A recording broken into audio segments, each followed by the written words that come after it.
Very good evening once again. Yeah. We hope you're having fun. Yeah. Bobby, be my love.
welcome Uncle Mo, ladies and gentlemen. Uncle Mo.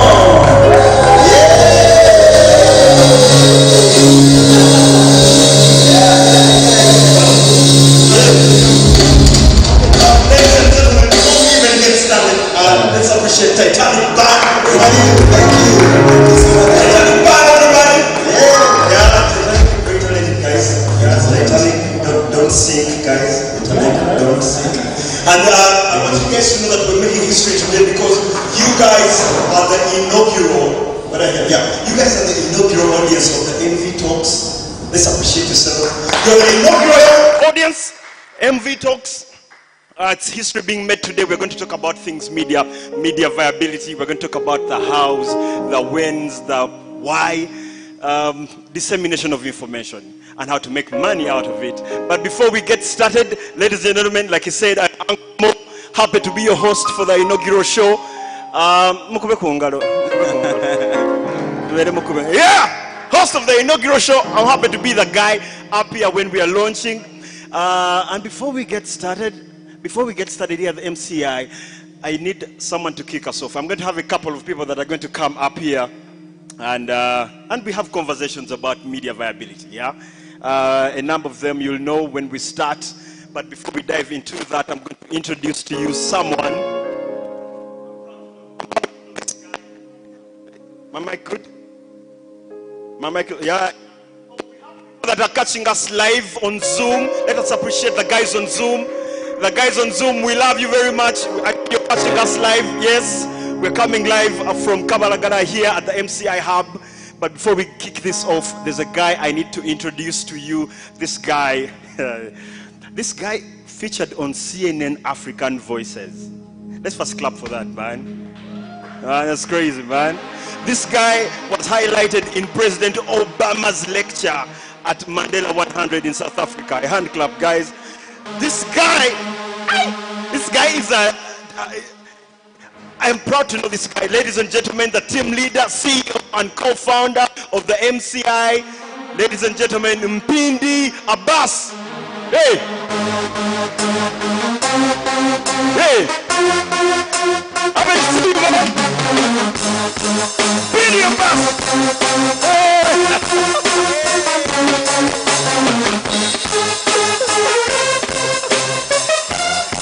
Thank you.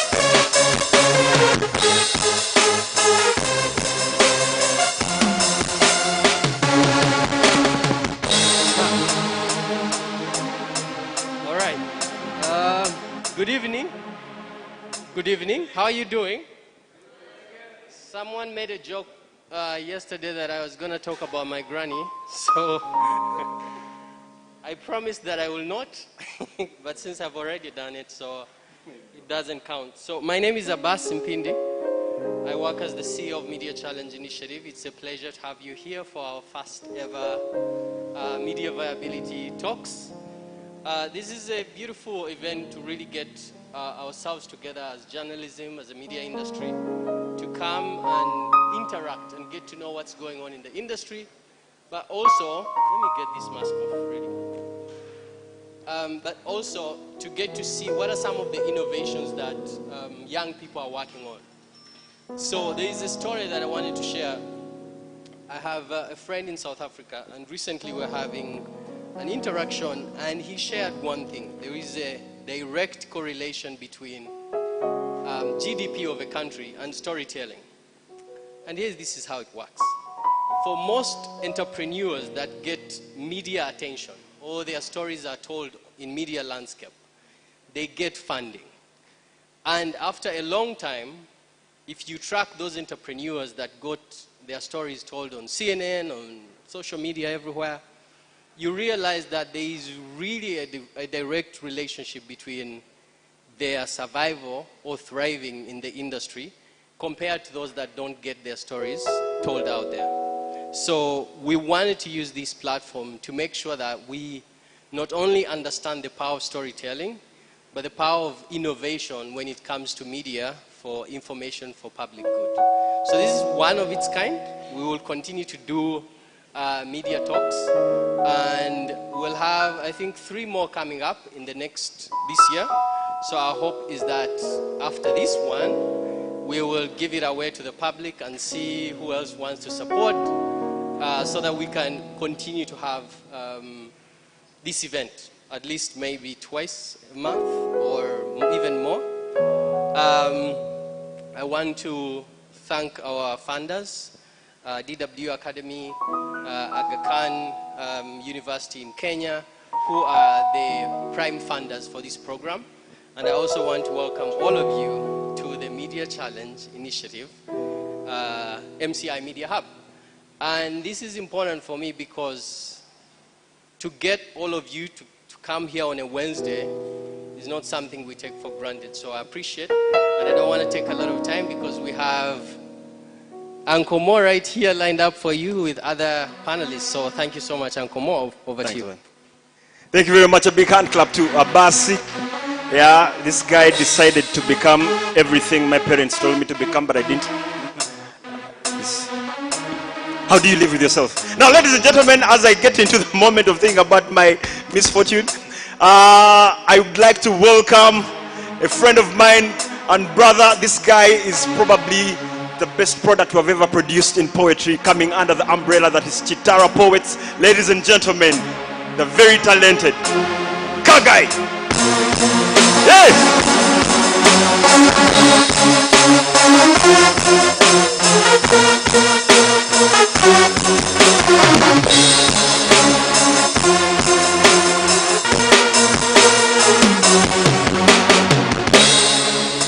Thanks, guys. That's really amazing. Uncle Mo, Chakaminyo, MCI Media Hub, thank you so much for this initiative. My name is Kagai Ngobi. I am a poetreneur. Yeah, my business is poetry, in whatever form you think of it. And this afternoon, I'm here with my friends from Kitara Nation, and we're going to be sharing with you some of our poetry, which we believe, well, you will like. And without wasting any further time, I would like to invite my friends Byron and Ebotiite. See, yeah.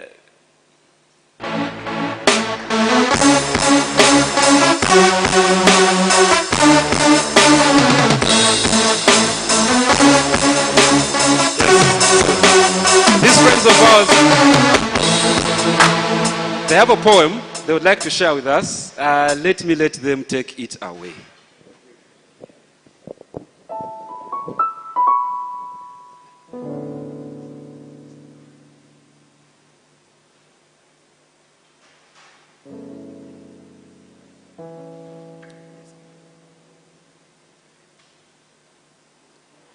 Behind the economy scene, Your Excellency, Right Honorables, Honorables, important persons in your respective capacity, and the general public, I meet all of you, I greet you all.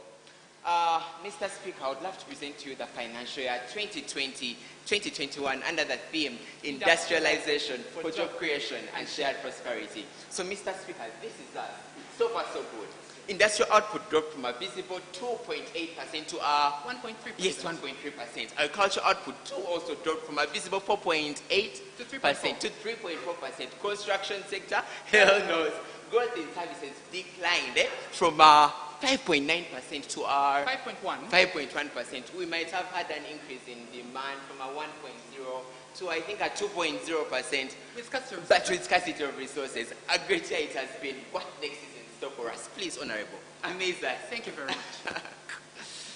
Uganda aims to attain a middle income status by 2022. Per capita income at $1,039 US dollars, yeah. Reorganization of the agriculture sector with 2.2 billion. Wow. For you know those things. Yeah, industrialization through value addition with 56 billion. Wow. Tourism, Uganda developed. Mining, the long-term lag will be shortened. Exactly. Electricity still load shedding, but you have your car. okay. Roads, That will be swept off. railways, Kenya will intervene. oil pipelines, Tanzania will intervene. Oh, reserve The factories are in China. water transport. Bill is doing it all. Air transport. Entebbe has runways, right? Right. Okay. Now health. The population fix. water and sanitation, right? 632 billion to hand washing facilities, 75.4 billion for the youth. And 24 billion for women. Yeah. For Social empowerment. social empowerment. Governance, 12 billion for more prisons. Corruption and bribery, so-called ruthlessly dealt with. So just like a friend of mine once said, State duty is what I'm at. This is the governance of the people for the people, one for all. and all for one, Right. Hold up. I shouldn't pay taxes. And who do you think you are? The authority. I thought it's creep or crow. Impartiality, originality, compatibility, flexibility, visibility, insanity, cash over class. Stand up before like Crisis over prices. Mr. Speaker, I beg to submit. Members, I have a vision. Please share. Vision 2040. A milestone, boom, throw away.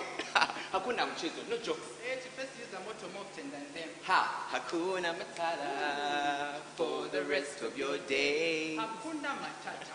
No worries for them. It's a problem-free to random-free, free from taxes, free from penalties. They above the law. Mr. Speaker, I really beg to submit. Oh Uganda, may God uphold thee. We lay our future in thy hands. A future of economic recession, inflation to reach high mark. Illiteracy flows to the Nile Black Valley. markets more popular than Ha, syrup. the walking dead unemployed The youth. longer-awaited presidential handshake. Even Thank God God helps helps a a helping hand. Mr. Speaker, mine is on the state of the economy. The exchange rate is extremely high with a dollar at 3,600 shillings. The interest rate is extremely high. The taxation rate is high in favor of the rich. The public sector is neglected. The private sector is distressed. We still await the oil pipeline in Kenya. Not forgetting that, listen to this, the debt repayment of 4.9 trillion. Imagine that. Well, at least you still have the Southern Express Highway.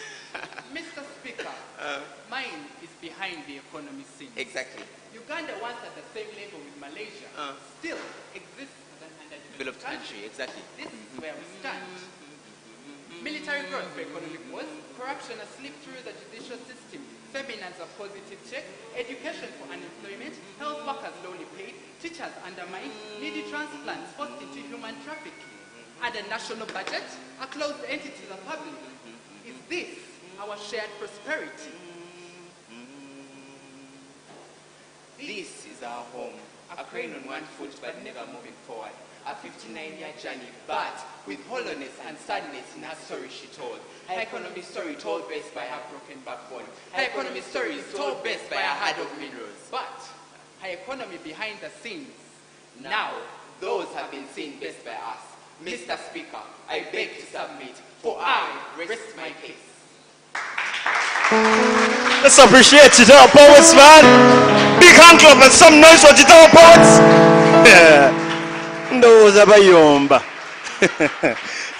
Awesome. Now, I know we started late, so we're going to dive right into it. The next person that is going to speak to us, we're actually going to reach out to her over Zoom. I don't know if we are good. We're good. We shall connect to her because this person, I don't know. Back in 2016, she came out as overall winner of the CNN Multi-Choice African Journalist of the Year. Big hand clap for that. Let's clap for that. Yeah. Ladies and gentlemen, the person I'm going to introduce to you is a journalist and docu-storyteller from Debunk, Kenya. She's called Asha. Can we get Asha? We don't? Yeah, we're still dealing with the tech. Okay.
Thank you very much. Do we have her?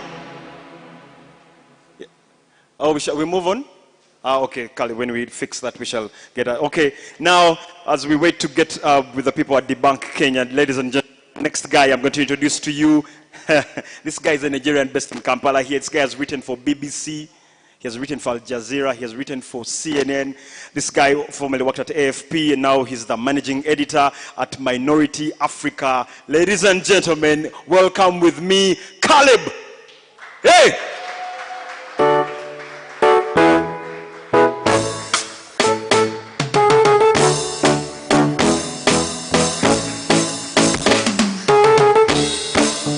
Good to see you, man.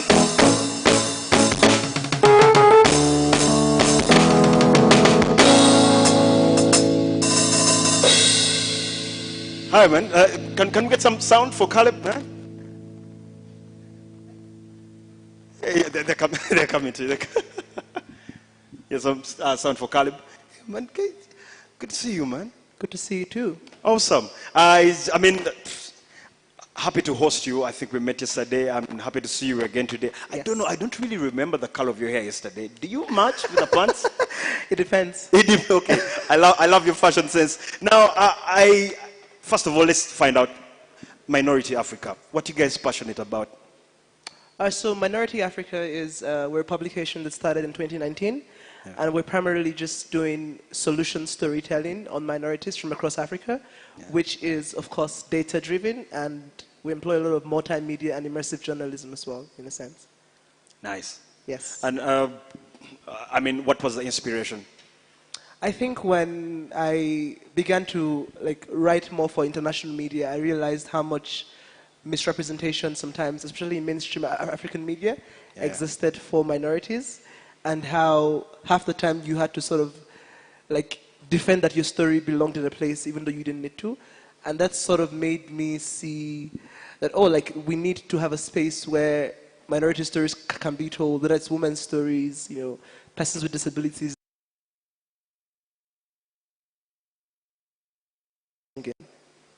Nice. It's awesome, man. A big hand clap for that. That's innovation around. I mean, so being that, this is really society driven. So it's important for you that the message goes out there, man. So which brings me to, you have to package. So what was your story around how will people love our content? How do people reach out and love what we're doing? I think when we started, I was part of the Media Challenge Fellowship in 2019, and one of the things we kept being told was the need for media innovation, which is sort of where the idea started forming in my head. But also one thing we did a lot of trainings around were also data journalism as well, and so it meant that we had to sort of look where's journalism going, and how can we sort of align with where it's going. So one of the tenets we have at Minority Africa, we have 3 tenets, is data, immersive, and mobile journalism, and we chose these tenets because we realized that this is the future of journalism. Mojo means that storytelling is democratized, and that anyone, anywhere, whether they're in a village, somewhere remote, can pick up their phone and film a story and send it to us, and we can publish that story and share it with the world. Data journalism means that we, especially for minorities, when there's limited data about people, it's not just data is not just numbers, right? It affects life, it affects policies. So it was very important for us as well that we sort of gathered data and made our reporting on minorities very data-driven. And then immersive journalism for us was about making the content appealing to the eye. Because it's one thing to have data, it's one thing to have all these facts, but is the content appealing? Can people interact with it? And that was sort of why we chose these 3 tenets. Nice. And considering that reach is important for you, then choice of language, how many languages are you keeping your information moving? That's a very good question. So we've only been doing English language, which is we're currently part of the Innovators in Residence program with Aga Khan University and DW Academy and MCI as well. And so we're sort of scaling our language production this year. So we're going to start doing 5 languages. So we're going to do English, we want to do Kiswahili, we want to do French, we want to do Pidgin, and we also want to do Creole, Mauritian Creole.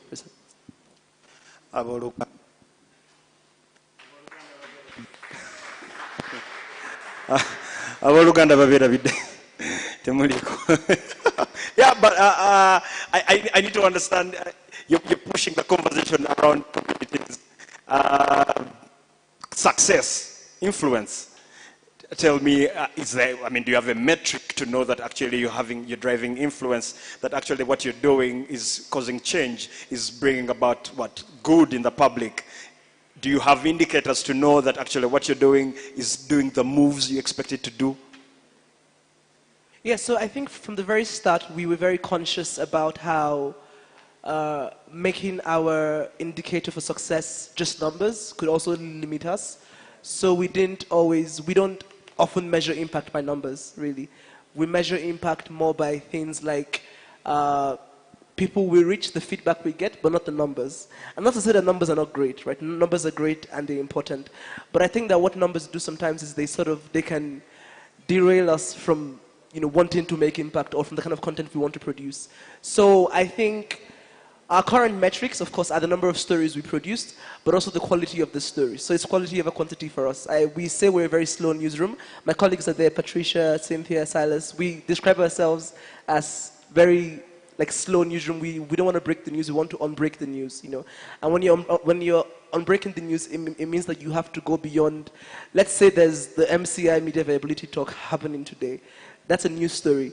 But the background to the news, who organized it, why, what are the challenges they are facing, what hurdles can they face, how can we implement the same solution elsewhere. So when we have all these things put together, then we sort of unbreak the news, right? It's not more just news that we're breaking. So I think for us, that's something we also do, quality. How much, they will always tell you that I reject everything that I think is not up to the standard that we want it to be. And that's because quality is a very huge metric for us, When we say that the content we're producing can stand on any level or like in any place, that's a metric of success as well, we think. Nice. I need to understand, you said from the beginning that you guys set out this 2019. So you start 2019 and 2020, you guys are quarantined. So tell me, how did COVID? I think I wrote a piece on Pointer where I was talking about how whenever you start a media organization, it's always hard, but it's probably even harder in the middle of a pandemic because we've been thrown into a world we didn't see was coming. We had very limited funding from Solutions Journalism Network, and we had stories we had outlined to do with that particular fund, which we couldn't precisely do because we could not travel to these places, right? And so it sort of made us think, how can we create content from home, but also how can we, work without seeing each other for like almost months on end. So we sort of had to adapt to so many things, but I also think that it made us very innovative as a team and also allowed for a lot of introspection as well. We came up with, we realized what systems and processes didn't work for us. We realized what worked. We realized how we could continue to produce the kind of content we did without having physical touch. But I also think that one thing COVID did for us as well was that we had plans for events that we were going to hold, and do like small events which we couldn't do. We had plans. It also a bit slowed down on our hunt for funding and investment, I think, because when we were not producing as much as we needed to, it meant that we couldn't show people and say, this is all we've done, this is how you can support us, I think. Nice. So during lockdown, were you fixing your own hair? It was black. It was black. So someone listening to you here, there are a number of people here that are coming from different walks of media innovation and initiatives. They want to know, how do we make money? How did you position your structures to see that at the end of the day, there's motivation from what you guys are doing? I think money is a very crucial topic, and it's because people sometimes tend to think that. I remember when the NSAS protests were happening in Nigeria last year, which is where I'm from, and we sort of, and we have a minority Africa team there as well. And I remember that people kept saying, oh, why aren't you covering the protests? And then we would say, we can't cover the protests because we don't have money to cover the protests, right? I'm not going to send people into a protest ground without giving them gear or without having a backup plan or life insurance. That's not going to happen. And people sort of think that they think of media as they think of pastors, that the work we do is just selfless and we don't, but changing your hair to blue, for instance, costs money. It's not free. I didn't go to the salon and say, oh, I'm a journalist, make my hair blue. It doesn't work like that. So I think that the fact that we have to recognize how vital it is for money to be in media, not just for media systems, but also for the people in media, right? Not just to fund stories, but to fund journalists themselves. And I would say that when we sort of, it starts with a change in mindset. So if we start to make people see how important it is for media to have money, it means that when we approach investors, they are looking at us less from a point of view of they should be selfless journalists. You know, when someone is asking you to take maybe $250,000 when they can give you $1 million. So I think that's one step, changing perspective. But also for media owners, I would say that it's a lot about positioning, like as well. I personally believe that what you refuse from the very start, like there's certain opportunities that you should not open yourself to because they can close to the ones that you really deserve. So I think it's about positioning, but also about producing content that is relevant and important. There's so many things that I think we should be collaborating on instead of starting our own as well. If there was a Minority Africa before I started, I wouldn't have started mine. I would just collaborate with somebody, but it wasn't there, right? So I think there's also that let's think about how we can collaborate with already existing media organizations in a way that allows us to feed from them as opposed to being so eager to start our own. Wow, big hand clap for that. Big hand clap for that. So, I mean, it's a special kind of journalism you chose to walk into there. I need to understand, when you look back at the stories you guys have done, which one has been your most touching story? Just share. My most touching story. Touching in a good, funny way, or like in a sad, I want to cry way? Stand out. As in when you're like, I will never forget this. I think that there's a piece we did recently on hair, I think, which really... It was on hair? Yes, not blue hair. Yeah, okay, fine. Just because from the moment walking in here, I realized how passionate you are. You should take me to your hair guy, but yeah. It wasn't even my story idea, so I'm just an editor. But yes, there's a piece we did recently on hair, which I think the title was... we talked about the racist politicization of black hair in African schools, and how, like, school-going children across Africa have to go to school, like black school-going children have to sort of align with certain standards, whereas white people don't have to do the same things, right? And I think what made it very touching for me was because I realized that this is a whole like generation of people who have been taken through the same cycle, and nothing has changed, and it's still going on even now, right? And seeing many people say, oh, I connect with that story, I feel that, oh, this happens, why does it happen? And seeing people tag the Ministry of Education or tag like headmistresses and headmasters I think that was very, very, very interesting for me. I liked that there was a way in which people could connect to that story. And I think that's the very idea of what we're about, right? We're about connecting people and making people see themselves represented in the stories we tell. We are about connecting people. Ladies and gentlemen, the guys from Minority Africa, happy to speak to Caleb. But before I let Caleb go, I need to find if anyone has a question. The floor is open to ask this gentleman. We can bring a mic around. If someone needs to ask a question, I'll be happy to entertain it at this moment. Anyone? And maybe to just go back to the conversation of define and maybe break down the word minorities. That's a great question, Moses. I think that so when you say minorities, people automatically think you mean like numerical minority, right? But it's not always. Like we are few. Yes. And that's one component of it, but it's not the only component. And I think like a great example would be, for instance, South Africa. You know, during like apartheid, when even though the whites were less than the blacks were still the minority because they were being oppressed, right? So they are markers for minorities. And I think what we're using in our newsroom is people who have been socially excluded, but also economically excluded, who have less opportunities available to them. They may or may not be numerically the minority, but so long as they fulfill these parameters of having social and economic exclusion for reasons beyond their control, right? But I also think that when we say minority, it's important for us to think that there's someone doing the minoritizing. When there's a minority, it means there's a majority. And when it means there's someone who does the deliberate job of marginalizing somebody. This is very awesome. Now, before we can let Caleb go, anyone that has a question to ask about what we have covered from the people that come from Minority Africa and the things that they have discussed today? We have anything? Floor is open. We're good. All right. Thank you very much, Caleb. It's been awesome hosting you. Thank you It's too, been Moses. awesome having conversation with you. Sure. Things media viability, man. Have a nice evening. Thank you very much. Now, in the moment before I get the next speaker, let me just have the band give us something as we get the next speaker ready, the next panelist ready. Yeah, okay.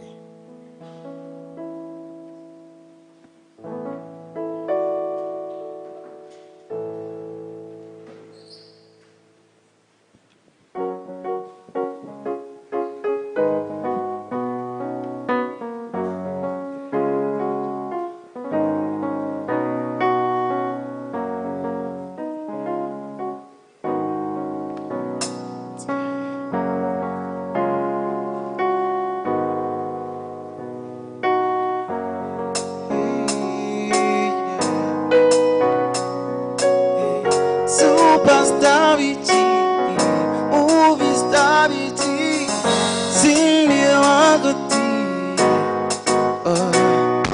Muna Kampala, baby, wansanyaras. Muna Kampala, baby, wansangaranya. Inzambula yo, baby, ngoliranyoa. Inzambula yo, baby, ngoliranyoa. Kampala, zejensiuka. Jena sangolo muara. Anida bitele, baka kubigele. Adambuza kanyege, akubisa kelele. Superstar beauty, movie star beauty. Singe wakati, na Kampala. God, you only city. I buy you diamonds every time I sing. Na, na, yeah. Na Kampala, baby, wansanyaras. Na Kampala, baby, wansangaranya. Tambula yo, baby, waliranyoa. Tambula yo, baby, waliranyoa. Na yepo pisanga mundongo, leka kusunengengongo. A baby, ubite mundongo. Oh, na Kampala. I lose my mind. Every time girl, I lose my mind. Suicide if you leave my friend. Baby, gotta be the one. Yeah, na Kampala, baby, wansanyaras. Na Kampala, baby, wansangaranya. Yeah, tambula yo, baby, ngoliranyoa. Tambula yo, baby, ngoliranyoa. Superstar beauty, movie star beauty, sing me wagati. Yeah, oh, God, you run the city. I buy you diamonds every time I sing. Muna, muna, yeah. Muna Kampala, baby, wansanyaras. Muna Kampala, baby, wansangaranya. Tambula yo, baby, ngoliranyoa. Tambula yo, baby, ngoliranyoa. Thank you very much. Titanic Band, everybody. Thank you. Thank you, Titanic. Now, ladies and gentlemen, the next gentleman introducing to the panel is co-founder and creative director at Storytel. Ladies and gentlemen, Songa Samuel Stone Mwesigwa.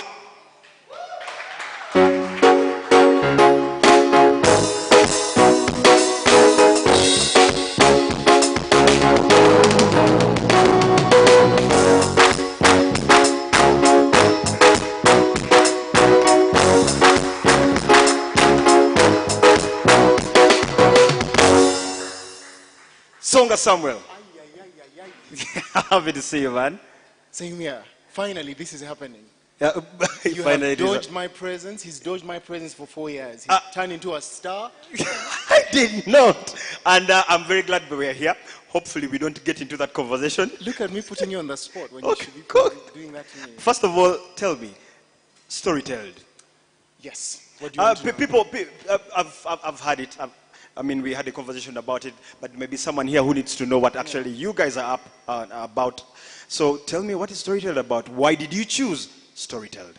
So Storytelled is a Ugandan media collective, and what we do essentially is tell stories, as the name puts it.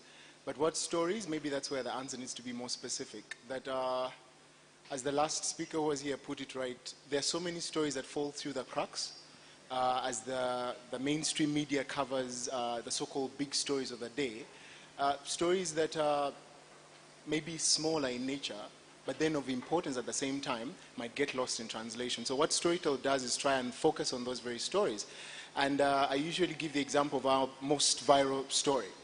It's a story you never see on the front page of any newspaper in this country. It's a story you might not see in the first segment of the 9 o'clock news. It's about a woman who has given birth to over 30 children in her lifetime.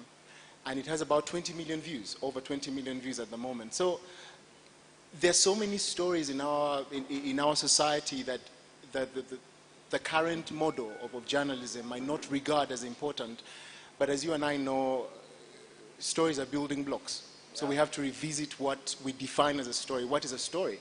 To me, a story is ideally anything that helps us understand our society. So that's what essentially Storytelled is about. Storytelled is about telling our story. Yeah. And I need to understand, because the reason why you are here is because you've done things a certain way. And maybe people would want to understand, what have you been intentional with when it comes to innovating, when it comes to finding that you deliver a certain way? What is your innovation DNA?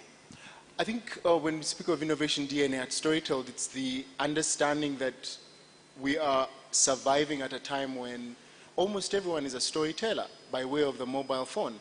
So as so-called mainstream storytellers now, we need to find or tap into that understanding that today there are people on WhatsApp that might never consume things the same way as people on Twitter. There are people on Twitter that don't watch 9 o'clock news. There are people who don't have a TV station. Hi. I see people without TV stations over there. So, but we need to serve those people somehow. So the DNA of Storytelled is to understand that how do we reach people at their most convenient spaces. So do we produce content on Twitter? Do we send that to Facebook in the same manner, or do we reinterpret it differently? So it's about flexibility in our storytelling model, I think. For efficiency, I mean, because what we're doing, most of the things that we're passionate about here at MCI is to see, we tell ourselves that a well-informed citizen is a good member of the society. So what is the structure for information for it to be ready to do good in society?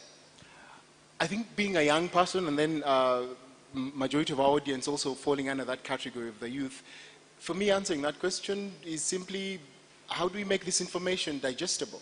How do we, the last big story from the last 24 hours was the speaker's race. Do we approach that from the same complicated manner of the parliamentary language, or do we break it down to easy to understand language? And there's one segment we have at Storytelled in conversation with Mo. I hope now this is an official invitation. It's essentially giving people a chance to answer questions ordinarily you might never hear in an interview on mainstream media again. So the easier to understand, the better, I think. This is a very beautiful conversation. And as we continue with it, ladies and gentlemen, if you're on your phone, you're tweeting, please, the hashtag is MCIMVTalks. Hashtag is MCIMVTalks. Just tell people how we're trying to navigate this conversation. You see, so when did Storytelled start? 2016, but officially 2017. 2016, I think that's I'm saying I think because it's been very hot today, Mo. Yeah, if my thoughts are evaporating a bit, my apologies to the audience. But yes, 2017 is when the company now came into fruition, but the idea first came to mind in 2016. Yeah. Did COVID do you in? I think we have to find stronger language now. COVID-19 is the tsunami that came and that forced us to reimagine everything. In terms of revenue, because now the Storytelled model works in a way that we do work that is commissioned by clients. Say there's an NGO that wants a report visualized, because we're into the visuals now. So we do that work, and then what that work does is fund our creative work. So the pandemic comes, and everyone who ideally would have given us an opportunity to produce 4 videos a month Now they're saying, guess what? The budget has been cut, so either it's one video or none at all. So COVID-19 has manifested in that manner. But then, to preempt your next question, it has also created a very, very interesting opportunity for collaboration, in a sense that how do we now maintain this model but find people who identify with the same vision of visualizing and explaining things and being intentional about the stories we select and the ones that we dwell on. So I think it's wading through and we're hanging in here. Yeah.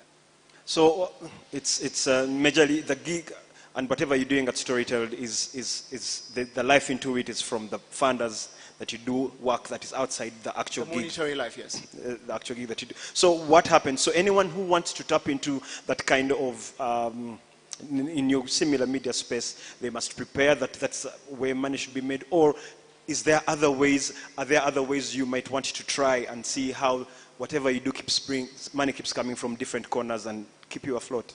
I think to anyone who is trying to start up something or is in the process of starting or have started, answering the money question, that is now the most important of them all. We can start out with passion, we can start out with a zeal to tell stories, but if we have not answered the money question, where's the money coming from? And there's so many opportunities, whether it's grants, whether you're applying for fellowships, but you need to answer that question. If you have not figured that question out, I know our model might sound very appealing, but what happens if we've taken up all the clients, hopefully? What happens when that's the scenario? You now need to find where the money is coming from. So, and I think when I look at the phrase media viability, for me, it's important, especially today, for any media company, however small or however big, to figure out the money question, because people are not working for vibes anymore. Exposure is no longer sufficient. No bank says, hi, how much exposure do you have in your bag? I would love to give you 100 million shillings. No, no one is doing that. Especially for media companies, we have a lot to prove. People think we're not viable enough.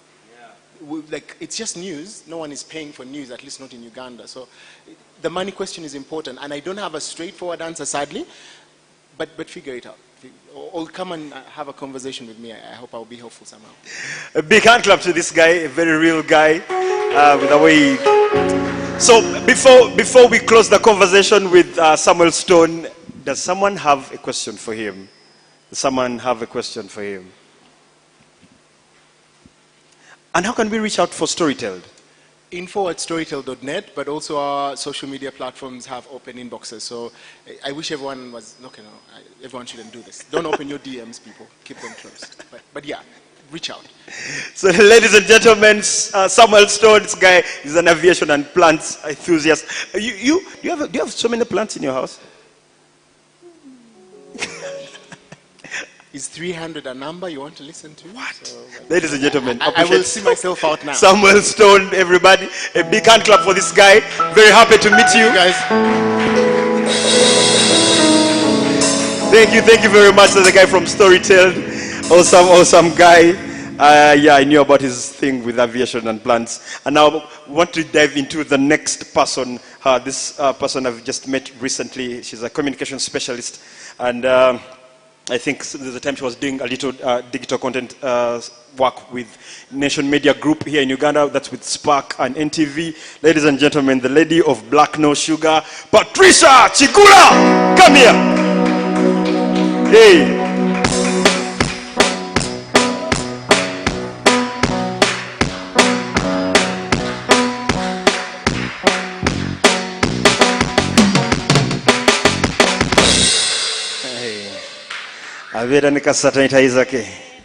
Very good. Now, I know you as Black No Sugar. Tell us more about what you do in the media space. Well, I'm not so much into the media space anymore, but Black No Sugar is my side hustle, which is really a space that I created out of anger. Where I was working before, I was working with NMG. Wait, did someone piss you off at NMG? Listen. Okay, let's go.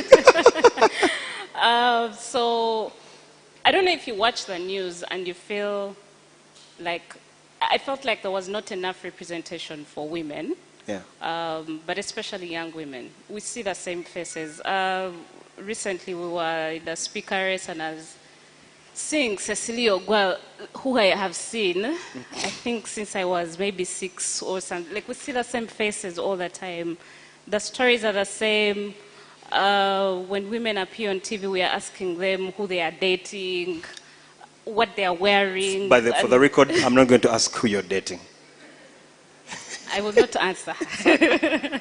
Yeah, so it was kind of frustrating that we're not being asked, questions that, of substance. Why if you call me here and you're asking me about the economy, what has my dress code got to do with it?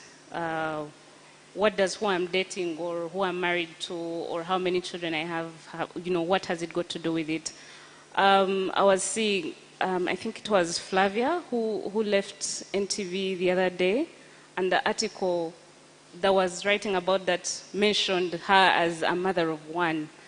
Like, what has it got to do with that, So I was seeing so many stories like that, and I decided to create an alternative space for young women to engage on, issues of substance. And that's what Black No Sugar does. So we talk about politics, we talk about the economy, we talk about so many things that you wouldn't ideally see in the mainstream space. Diving back to something you just mentioned earlier, you see, and it's what we're trying to define today. You see how to package, how to reach out. I don't know which part do people create the safe line between, because some of the reasons why someone maybe might communicate and say so and so a mother of one, sometimes people think they are trying to make you natural. People think they're trying to maybe, when do people, how far should people go with making you belong, to ground the story? That probably if someone's going to write about me and is going to talk about Uncle Mo, and they're not going to talk about the girl, and they're like, he's actually a mechanic from Chireka. Yeah.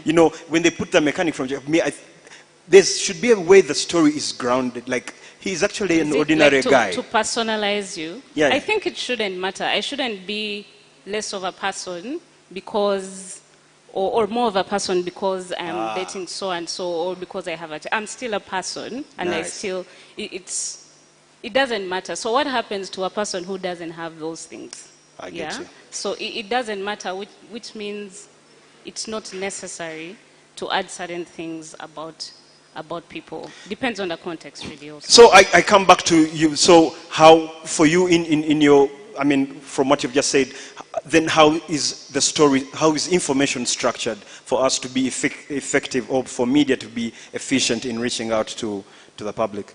I think context definitely matters. If you're thinking about the times in which you're living, the audience you're targeting, how you think they're going to perceive that information or whatever it is you're putting out. If we are talking about, I hear a lot about, living in the digital age, and yet we are hardly seeing any innovation around. Yeah, like, digital, let's do digital, but there's not enough innovation or intentional work being done to ensure that, we are creating content for digital. There's a lot of fake news that we see, there's a few of us, Uncle Mo, myself, trying to create that content, but even with so little. But if the big media houses or mainstream spaces are talking, digital innovation, then they need to move into that direction or collaborate with people who are already doing that work. If you're to be specific, what would you, at least from your hustle, what would you call yourself being innovative in the media space? At the time I created my channel, that was in 2018. Channel, that's YouTube, Taina TV number, Taina TV station. So that's YouTube. Okay. Yeah, I have but at the time I created the YouTube channel, I was a bit hesitant because I wasn't seeing anyone creating that kind of content. On YouTube, I would see, the lifestyle things, but also in Uganda there were not very many. So it was a scary space, and I think that is innovation in itself. If you think COVID, during the lockdown, how many people started to create content out of boredom? Yeah? Like, think, what can I do with my smartphone? There's so much a smartphone can do. You're thinking, I need these big lights and cameras and ring lights and whatnot, but what can I do with, this small gadget beyond WhatsApp, Facebook, and Twitter? It can do so much. So I think that that's what I did in terms of thinking digital, like how can we get that info, how can we innovate and think differently about the information and news that we put out. So, I mean, and now that you drop in the fact of COVID, did it hand you opportunities? I mean, people have cried and cried, but did it give you opportunities? At the time COVID hit, we were on a break. Yeah. Yeah, so I didn't feel the pinch so much. And shortly after the lockdown was lifted, we started to shoot again. And we have just recently completed our 3rd season. So I didn't really feel the pinch because we were on break, and as soon as we were lifted, everything went on as before. Yeah, so we didn't, honestly, I didn't hustle. You on break? I wish I was on break in 2020. I wouldn't be hustling. Break, yeah. So we didn't really feel the pinch with COVID. But I felt like it was a good opportunity for people who were thinking about it to start. Because the question before was, how do I start? I need money. I need who is going to shoot for me? What do I do? But people kind of figured it out, and there was a lot of entertainment online. I mean, think about how people utilized TikTok, yeah. during the COVID lockdown. So it was interesting to see what people were creating and the ideas they were thinking about. But it also gave us an opportunity to think ideas for new content and what kind of things we wanted to talk about and explore. So, and if someone wants to pick your mind about monetization of similar content like yours, I mean, what would you say? Or what are actually the plans of Black No Sugar when it comes to how to have this make money? To be honest, when I started Black No Sugar, I wasn't thinking about money. A big hand clap for that. Right? But you didn't do that for very long.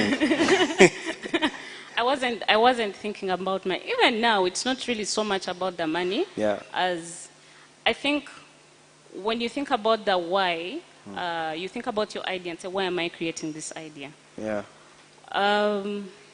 Black No Sugar is a space that I feel like people haven't, the content that we produce, a lot of people don't, a few people may relate with it because it's very feminist work.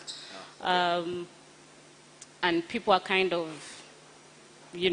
scared with interacting with that kind of content. But I think that in the long term, it's going to be necessary to do that kind of work. Those conversations are going to be necessary. And there are people who are looking for it. What we did is partner with people who are at the same wavelength, like people who are not going to stress you about money. Yeah. Like, if I'm going to get a camera crew or there are people who understand your vision and why you're doing this. So the money thing is never really a thing that's putting you on pressure. We have other jobs and day jobs and things that we do that help us to keep afloat. So yeah, for us it's really not so much about the money. It's important, of course, but the focus is more of the work that we are doing than the money, because also the money kind of makes you lose focus. Like, yeah, you're chasing the money and then you forget why you're doing the work. Yeah. That's awesome. And ladies and gentlemen, before I even continue with the conversation, don't forget our hashtag is MCIMV Talks. Yeah, I hope most of you, after we do this, you will take a tour and check out this place. A lot of magic is going to happen here for the media society, media space. So you will know more about the MCI Media Hub, where we're having the MV Talks right now, and right now talking to Patricia. Anyone with a question for Patricia? We can have a question for Patricia.